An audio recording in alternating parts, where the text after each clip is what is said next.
පරිප්පු කරි හොද්දේ පොඟවාගෙන පාන් වාගේ කුසෙන් අඩයි කෑවේ හොද්දට එන්න මැසිසේනා කරන සටන් අතරේ ත්වරණය වෙන ස්කන්ධක ප්‍රවේගයයි ගැන්නේ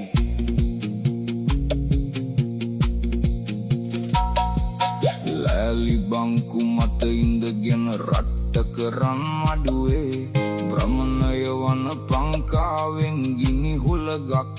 පිම්බේ සැප සීතල පැජරෝවෙන් ටියුෂන් සබැස්සේ කට්ට කාලා ඉගෙන ගනින් ගොඩ යන්නට කිව්වේ